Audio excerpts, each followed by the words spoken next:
नमस्कार, मंडल news bulletin में आपका स्वागत है। आइए पेश करते हैं आज के कुछ प्रमुख व मुख्य समाचार। अब तक यदि आपने मंडल न्यूज के इस चैनल को लाइक व सब्सक्राइब नहीं किया है तो जल्द से जल्द इस चैनल को लाइक व सब्सक्राइब जरूर कर दें।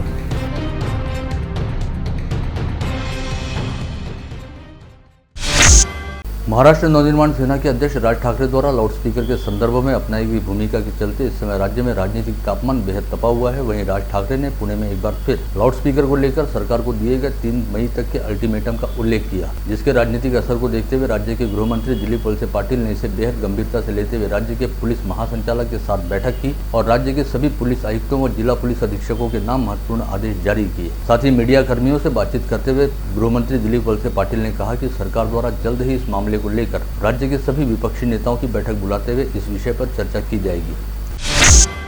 करीब 5.5 माह तक चली हड़ताल के बाद आज सभी एसटी कर्मचारी हड़ताल खत्म कर काम पर वापस लौट आए। इसके तहत विगत करीब 5.5 माह से विलीनीकरण की मांग को लेकर हड़ताल पर अड़े जिले के लगभग 1400 एसटी कर्मचारियों ने गाजे बाजे के साथ अपने अपने बस डिपो में प्रवेश किया, जहां पर एसटी कर्मचारियों ने डिपो परिसर में खड़ी एसटी बसों को हार पहनाकर उनकी विधि विधान के साथ पूजा अर्चना की। इस समय करीब 5.5 माह बाद खुद को डिपो परिसर में रापनी बसों के सामने खड़ा पाकर कई एसटी कर्मचारी भावुक भी हो गए। त्यांना पूर्णविराम देत आम्ही सर्व कर्मचारी बांधव या ठिकाणी आज दिनांक 20/4/2022 रोजी माननीय उच्च न्यायालय यांनी दिलेल्या आदेशाप्रमाणे त्यांचा मान राखत आम्ही आमच्या दैनंदिन कामगिरीवर रुजू झालेलो आहे। महाराष्ट्रातील प्रवासी बांधवांना विनंती करतो की त्यांना 5.5 महिने जो त्रास झाला त्याबद्दल आपले या ठिकाणी आम्ही दुःख व्यक्त करतो आणि यापुढे आम्ही जी एसटीची प्रतिमा आहे, ज्या प्रकारे आम्ही आपल्याला सेवा देत आलो आहे तशीच सेवा आम्ही यापुढे देऊ अशी खात्री बाळगतो। राज्य परिवहन निगम से जुड़े सूत्रों के मुताबिक यद्यपि अब हड़ताल खत्म हो चुकी है और सभी कर्मचारी काम पर लौट चुके हैं, लेकिन एसटी की सभी बसों की फेरियों को शुरू करने में कम से कम 4 से 5 दिन का समय लगेगा, क्योंकि अधिकांश बसें विगत 5 माह से एक ही स्थान पर खड़ी हैं और इस दौरान सभी बसों के रखरखाव की ओर पूरा ध्यान भी नहीं दिया जा सका है। ऐसे में सभी बसों के मेंटेनेंस की ओर ध्यान देते हुए उनके ऑयल पानी व टायर ट्यूब सहित इंजन व गियर बॉक्स की पहले जाँच पड़ताल करना बेहद जरूरी है, जिसके उपरांत बसों को यात्री सेवा हेतु सड़कों पर उतारा जाएगा। अचलपुर के दूल्हा गेट पर 17 अप्रैल को झंडा निकालने को लेकर 2 समुदाय के बीच हुई मारपीट के चलते उपजे तनावपूर्ण हालात के बाद आज तीसरे दिन स्थिति पूरी तरह से नियंत्रण में नजर आई, जिसे देखते हुए एसडीओ संदीप कुमार अपार विगत 2 दिन से लगातार दिन में 2 समय 2 से ढाई घंटे यानी कुल 4 से 4.5 घंटे के लिए संचारबंदी को शिथिल कर रहे हैं। इसके तहत दोपहर में 2 घंटे और शाम में 2.5 घंटे की शिथिलता दी गई। वहीं दूसरी ओर दूल्हा गेट के दंगे के संदर्भ में पुलिस द्वारा हिरासत में लिए गए 24 आरोपियों को कल पुलिस ने न्यायालय के सामने उपस्थित किया था, जहाँ से कोर्ट द्वारा सभी 24 आरोपियों को 2 दिन की पुलिस हिरासत में रखने का आदेश दिया गया। इसके अलावा गत रोज दंगा भड़काने के मामले में पुणे से हिरासत में लिए गए भारतीय जनता पार्टी के अचलपुर शहराध्यक्ष अभय माथने को गत रोज ही पुणे से अचलपुर वापस लाया गया, जहां पर उन्हें स्थानीय अदालत के सामने पेश किया गया और अदालत ने अभय माथने को भी 3 दिन की पुलिस कस्टडी रिमांड में रखने का आदेश जारी किया है। अमरावती कृषि उत्पन्न बाजार समिति सहित जिले की 9 बाजार समितियों में परसों 22 अप्रैल से प्रशासक की नियुक्ति की जाएगी। इन बाजार समितियों के मौजूदा संचालक मंडल को इससे पहले 4 बार समयावधि दी जा चुकी है, जिसे लेकर सर्वोच्च न्यायालय में दाखिल याचिका पर सुनवाई के बाद अदालत ने कहा कि मौजूदा संचालक मंडल को अब और अधिक समयावधि देना उचित नहीं रहेगा। ऐसे में राज्य के पणन विभाग के सह सचिव द्वारा मंगलवार को ही जिला उपनिबंधक के नाम आदेश जारी करते हुए जिले की 9 फसल मंडियों में 22 अप्रैल से प्रशासक नियुक्त करने का निर्देश जारी किया गया।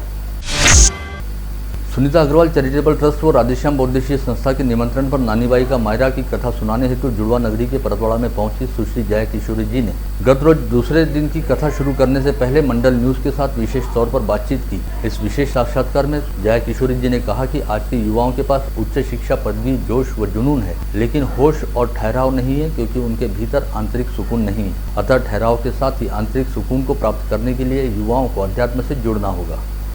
लेकिन अब है कि अब सोचा जाता है कि एक उम्र आ जाएगी तब अध्यात्म में जाएंगे। अभी तो बच्चे हैं, अभी तो युवा है, ये कोई उम्र है क्या? पर अभी उम्र होती है। अध्यात्म सिर्फ पूजा पाठ नहीं है। मैं इसीलिए बार बार मैंने धार्मिक से आध्यात्मिक को जोड़ा कि अध्यात्म सिर्फ पूजा पाठ नहीं है। अध्यात्म आपको जीवन कैसे जीना है, तरीका है जीने का। सनातन धर्म में यही कहा जाता है कि ये सिर्फ कोई धर्म की बात नहीं है कि आप पूजा पाठ कर लिए, ये एक जीने का तरीका है। तो आपको कैसे रहना है, कैसे खाना है, कैसे काम करना है, उसमें कितना ठहराव होना चाहिए, वो सब समझाता है। तो बच्चों को बचपन से आध्यात्म के साथ जोड़िए।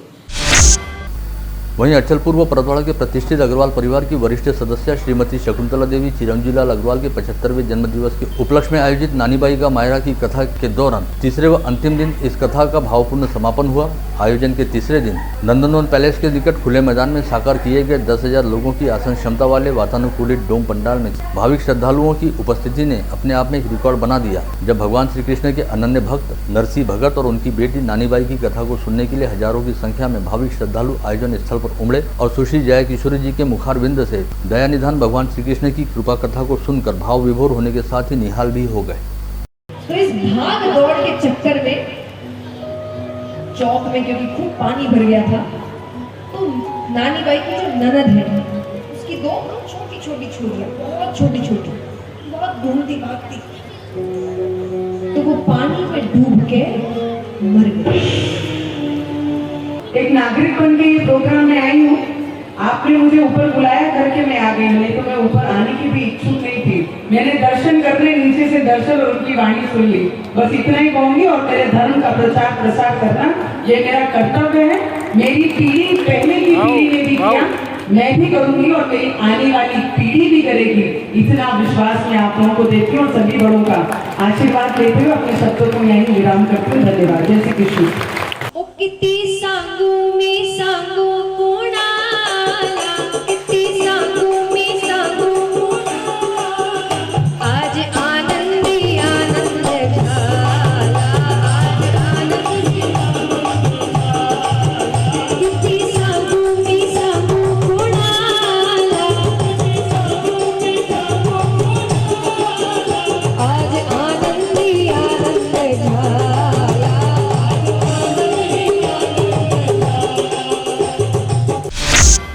राज्य के राज्यपाल भगत सिंह कोश्यारी, मुख्यमंत्री उद्धव ठाकरे, स्वास्थ्य मंत्री राजेश टोपे तथा पालक मंत्री यशोमती ठाकुर के नाम लिखे गए पत्र में जिले के पूर्व पालक मंत्री व विधान परिषद सदस्य प्रवीण पोटे ने कहा कि मौजूदा दौर में किसी निजी डॉक्टर के यहाँ इलाज हेतु जाने का नाम लेते ही सर्वसामान्य व्यक्ति घबरा जाता है, क्योंकि अब डॉक्टरों की फीस और इलाज पर काफी अधिक पैसा खर्च होता है। लेकिन इस दौर में भी महज 20 रुपए का परीक्षण शुल्क लेकर दंत रोगों की चिकित्सा व शल्य क्रिया करने का काम शहर के वरिष्ठ व ख्यातनाम दंत चिकित्सक डॉक्टर सैयद अबरार कर रहे हैं। अतः राज्य सरकार द्वारा डॉक्टर सैयद अबरार के सेवाभावी कामों पर ध्यान देते हुए उनका गौरव व सत्कार किया जाना चाहिए।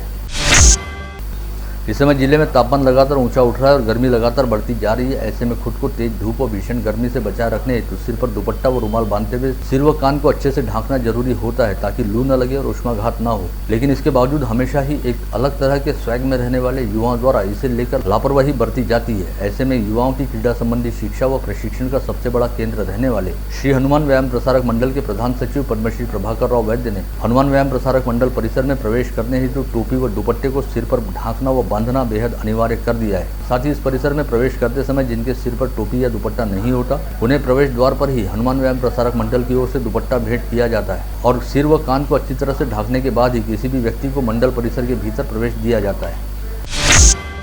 अमरावती जलापूर्ति योजना के अमरावती बडनेरा पुराना बाईपास स्थित वॉल की दुरुस्ती का काम जीवन प्राधिकरण द्वारा किया जा रहा है। ऐसे में कल 21 अप्रैल को अमरावती व बडनेरा के कुछ इलाकों में जल वितरण बंद रहेगा। इस आशय की जानकारी जीवन प्राधिकरण के उप कार्यकारी अभियंता अजय लोखंडे द्वारा दी गई है। स्थानीय औद्योगिक प्रशिक्षण संस्था यानी ITI में कल गुरुवार 21 अप्रैल को राष्ट्रीय प्रशिक्षु उम्मीदवार भर्ती मेला आयोजित किया जा रहा है। सुबह 9 बजे से ITI के सभागृह में होने जा रहे इस भर्ती मेला में अमरावती, नागपुर, पुणे व औरंगाबाद की कई नामांकित कंपनियों के प्रतिनिधि उपस्थित रहेंगे। उक्त आशय की जानकारी देते हुए ITI के प्राचार्य द्वारा ITI की परीक्षा उत्तीर्ण कर चुके और अंतिम वर्ष का प्रशिक्षण ले रहे प्रशिक्षणार्थियों से अपने मूल दस्तावेजों के साथ उपस्थित रहने का आह्वान किया गया है। कांग्रेस के जिलाध्यक्ष बबलू देशमुख द्वारा कहा गया कि इन दिनों भारतीय जनता पार्टी द्वारा पहले समाज में तनाव और दूरी पैदा करने का काम किया जाता है और जब हालात बिगड़ जाते हैं तो उसका ठीकरा कांग्रेस के नाम पर फोड़ा जाता है। अपने हाथ से राज्य की सत्ता निकल जाने की वजह से भाजपा के नेता बौखला गए हैं और उन्होंने कांग्रेस सहित जिला पालक मंत्री यशोमती ठाकुर को बदनाम करने का प्रयास चला रखा है। इसी के तहत भाजपा नेता अनिल बोंडे ने अचलपुर दंगों के पीछे जिला पालक मंत्री यशोमती ठाकुर को मुख्य मास्टरमाइंड बताया है, जिससे यह साफ होता है कि डॉक्टर अनिल बोंडे का दिमाग इस समय ठिकाने पर नहीं है और वे बेसिर पैर के बयान दे रहे हैं। वहीं दरियापुर निर्वाचन क्षेत्र के कांग्रेस विधायक बलवंत वानखेड़े द्वारा कहा गया कि विधानसभा चुनाव में एक नए लड़के के हाथों हार का सामना करने के बाद भाजपा नेता अनिल बोंडे बुरी तरह से बौखला गए हैं। इस दौरान शायद उन्हें किसी पागल कुत्ते ने काट लिया है, जिससे वे इन दिनों पगला भी गए हैं और बेसिर पैर की बहकी बातें कर रहे हैं। अतः डॉक्टर अनिल बोंडे को किसी अच्छे मानसोपचार विशेषज्ञ से अपना इलाज करवाना चाहिए। इसके साथ ही कांग्रेस के प्रदेश प्रवक्ता दिलीप एड़तकर द्वारा यहां जारी की गई प्रेस विज्ञप्ति में कहा गया कि अचलपुर दंगे के मुख्य सूत्रधार खुद डॉक्टर अनिल बोंडे हैं और अचलपुर में झंडा लगाने का विवाद खड़ा करने वाला अभय माथने नामक शख्स दंगे से पहले डॉक्टर अनिल बोंडे के संपर्क में था। अतः दंगे के मुख्य सूत्रधार के तौर पर पुलिस ने डॉक्टर अनिल बोंडे को गिरफ्तार करना चाहिए। इसके साथ ही कांग्रेस के प्रदेश प्रवक्ता दिलीप एड़तकर ने विधायक रवि राणा द्वारा अचलपुर के दंगा मामले में शांति बनाए रखने हेतु की गई अपील को पूरी तरह से ढकोसला करार देते हुए कहा कि विधायक रवि राणा इन दिनों भारतीय जनता पार्टी के साथ लिव इन रिलेशन में है और भाजपा ही अचलपुर में हुए दंगे के पीछे मुख्य साजिश करता है। ऐसे में विधायक रवि राणा द्वारा की गई अपील चोर मचाए शोर की तरह है और उन्हें शांति बनाए रखने का आह्वान करने का कोई नैतिक अधिकार नहीं है। वहीं एड़तकर ने यह भी कहा कि भाजपा के साथ चोरी छिपे लिव इन रिलेशनशिप में रहने वाले विधायक राणा को चाहिए वे सीधे सीधे भाजपा के साथ विवाह यानी गठबंधन कर ले। इसके अलावा अमरावती शहर की महिला कांग्रेस अध्यक्ष अंजलि ठाकरे ने कहा कि जिले की पालक मंत्री यशोमती ठाकुर के खिलाफ डॉक्टर अनिल बोंडे द्वारा दिया गया बयान पूरी तरह से अशोभनीय व निषेधार्थ है। इस बयान से साबित हो रहा है कि डॉक्टर अनिल बोंडे का मानसिक संतुलन इस समय ठीक नहीं है, जिसके चलते वे बेसिर पैर के आरोप लगा रहे हैं। साथ ही अपनी राजनीति चमकाने के लिए जिले में सामाजिक एकता वाले माहौल को बिगाड़ने का प्रयास भी डॉक्टर बोंडे द्वारा किया जा रहा है।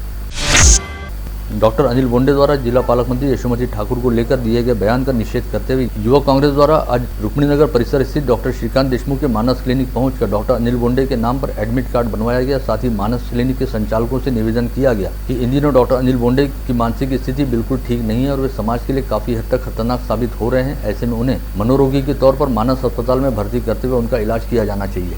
संतुलन हे जागेवर आले पाहिजे यासाठी अमरावती जिल्हा युवक काँग्रेस व अमरावती शहर युवक काँग्रेस यांच्या वतीने त्यांच्यावर मोफत उपचार व्हावा अशी आम्ही विनंती डॉक्टर श्रीकांत देशमुख साहेब यांच्याकडे केली आहे। आणि मी आपल्याला सांगू इच्छितो की अमरावती शहराची शांतता भंग करण्याचे काम हे डॉक्टर अनिल बोंडे यांनी केले आहे।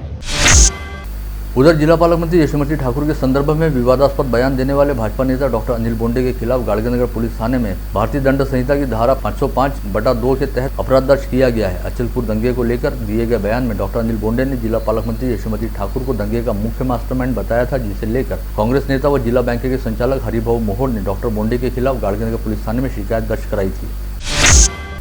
इस समय धर्म स्थलों पर लगे लाउडस्पीकर को लेकर नया विवाद छिड़ गया और सभी धार्मिक स्थलों पर लगे लाउडस्पीकरों को 3 मई तक निकालने का अल्टीमेटम महाराष्ट्र नवनिर्माण सेना ने जारी किया है। वहीं दूसरी ओर गृह मंत्रालय ने भी लाउडस्पीकर को लेकर नियमावली का पालन करने का निर्णय लिया है। ऐसे में अमरावती रेंज के पुलिस महानिरीक्षक चंद्रकिशोर मीणा ने मंडल न्यूज को बताया कि राज्य सरकार द्वारा वर्ष 2015 व 2017 में अलग अलग अध्यादेश जारी कर लाउडस्पीकर को लेकर नियमावली तय की गई है। वहीं सुप्रीम कोर्ट द्वारा वर्ष 2005 में इसे लेकर आदेश जारी किया गया था। ऐसे में सुप्रीम कोर्ट के आदेश व राज्य सरकार के अध्यादेश का संभाग के सभी ग्रामीण क्षेत्रों में पालन किया जाएगा।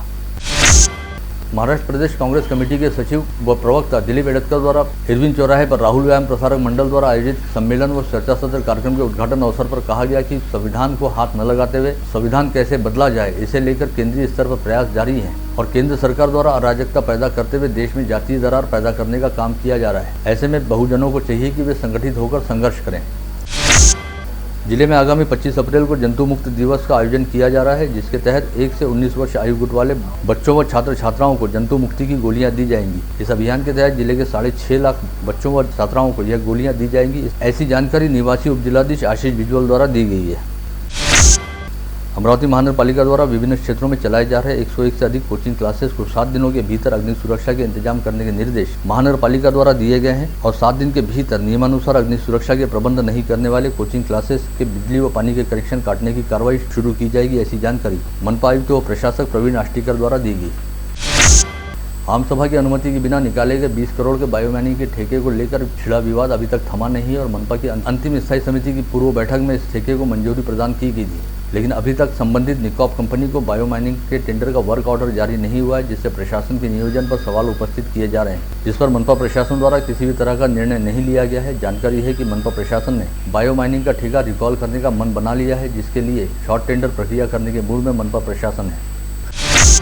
राज्य सरकार द्वारा विगत 11 अप्रैल को सभी महानगर पालिका आयुक्तों को आदेश जारी कर राज्य निर्वाचन आयोग की कार्यपद्धति अनुसार प्रभाग रचना करने के आदेश जारी किए गए थे, लेकिन अब तक प्रभाग रचना का काम शुरू नहीं हो पाया है, जिस पर मनपा प्रशासन को नई प्रभाग रचना को लेकर राज्य सरकार से नई गाइडलाइन की प्रतीक्षा रहने की जानकारी है। निगमायुक्त व प्रशासक प्रवीण आष्टीकर ने मनपा चुनाव की प्रभाग रचना को लेकर स्पष्ट निर्देश व मार्गदर्शक सूचनाएं प्राप्त नहीं रहने की जानकारी साझा करते हुए प्रशासन को राज्य सरकार से नए आदेश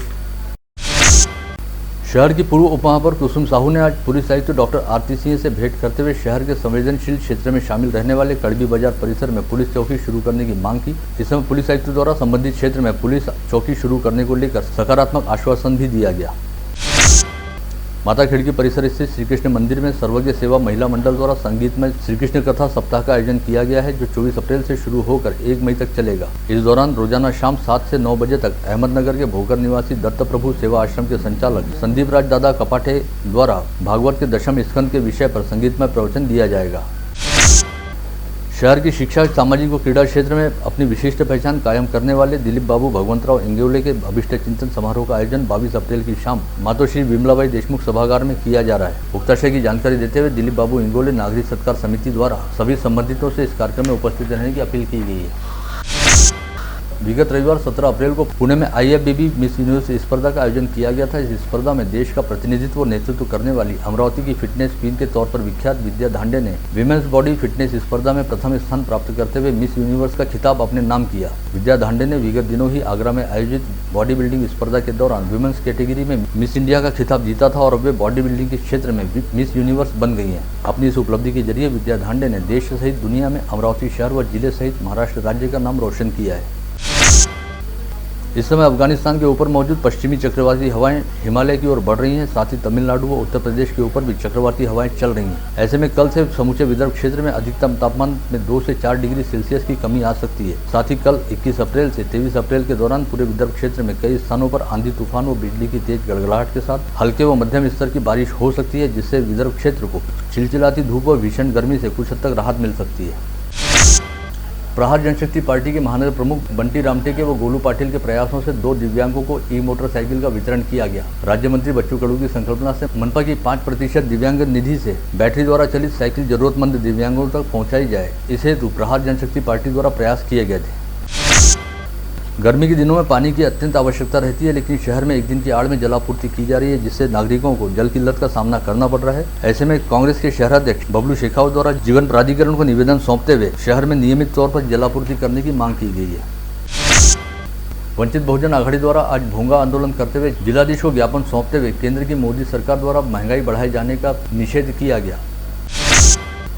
गाड़गीनगर पुलिस थाना क्षेत्र के राधानगर में एक डॉक्टर युवती द्वारा आत्महत्या किए जाने की सनसनीखेज घटना आज उजागर हुई। इस युवती की लाश डॉक्टर पंकज दीवान द्वारा चलाए जाने वाले Shri Sai health care and multi speciality नामक निजी अस्पताल में बरामद हुई, जहां पर विगत कई माह से फार्म डी की डिग्री हासिल करने वाली यशोदानगर निवासी डॉक्टर प्रियंका कार्तिखेड़े प्रैक्टिस किया करती थी। पुलिस सूत्रों के मुताबिक डॉक्टर प्रियंका की लाश काफी संदेहास्पद अवस्था में बरामद हुई है और अनुमान जताया जा रहा है कि प्रियंका ने किसी दवाई का ओवरडोज लिया था या जहर पीकर आत्महत्या की थी। हालांकि इसे लेकर पोस्टमार्टम रिपोर्ट के बाद ही स्पष्ट जानकारी मिलेगी। आमच्या वार्डातली आमच्या एरियातली आमची पोरगी आहे, ते आमच्या भावाची पोरगी आहे। आणि दुसरी गोष्ट, हे बॉडी मी अकोल्याला पाठवणार आहे आणि बाकायदा CCTV कॅमेऱ्यात इन कॅमेऱ्यात तिचं पोस्टमार्टम होईल। त्याच्यात काल रात्रीला ते डॉक्टर घरी नव्हते आणि काय झालं काय नाही आम्हाला काही माहीत नाही। सकाळी माझ्या शाळेत येऊन आम्हाला फोन आला का हे नाही सांगितलं का असं झालं का तसं झालं म्हणून काही। यासाठी आम्हाला न्याय मिळवण्यात यावा आणि डॉक्टरला कडक शिक्षा होण्यात यावी। साई हेल्थ केअर या ठिकाणी जी दुर्घटना झालेली आहे, एका महिलेचा या ठिकाणी मृत्यू झाला आहे। अत्यंत दुर्दैवी घटना आहे। आताच पोलीस प्रशासनाशी चर्चा केली। ACP साहेब, स्वतः ACP मॅडम आणि PI साहेब सर्व सोबत होते। कायद्याच्या अंतर्गत ज्या PM रिपोर्ट नंतर ज्या घटना उघडकीस येतील त्यानुसार योग्य ती आणि कडक कारवाई केली जाईल।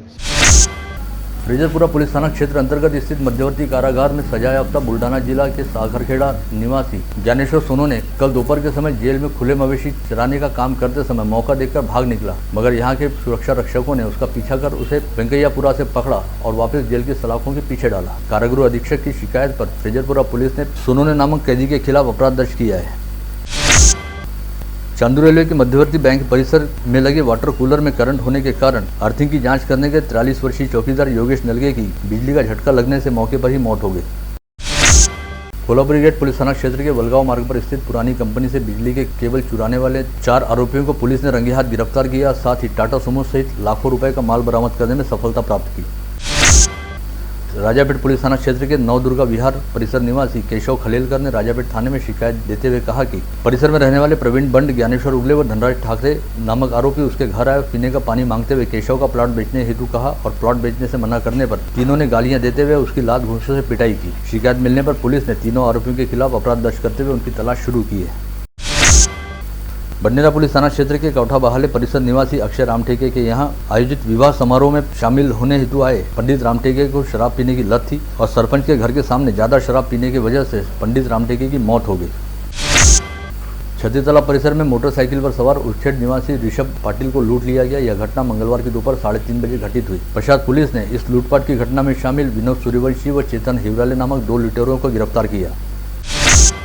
धामनगांव रेलवे तहसील के गोकुलसरा में रेती घाट चलाने के लिए 1 लाख रुपए की रिश्वत मांगने वाले मंगलूर दस्तगीर निवासी अतुल भुजाडने के खिलाफ मंगलूर पुलिस थाने में रेती घाट मालिक समीर अहमद ने शिकायत दर्ज कराई। पुलिस मामले की जांच कर रही है। बुल्ढाना जिला अंतर्गत राष्ट्रीय महामार्ग पर तांदुलवाड़ी पुल के सामने मोड़ रास्ते पर मंगलवार की सुबह 9:30 बजे तेज गति कंटेनर और मिनी ऑटो के बीच भीषण टक्कर हुई, जिसमें 3 लोगों की मौके पर मौत हो गई। आप देख रहे थे मंडल न्यूज बुलेटिन। हमारे चैनल को लाइक करें, शेयर करें और हाँ, सब्सक्राइब करना ना भूलें। कल होगी आपसे फिर मुलाकात, तब तक के लिए धन्यवाद।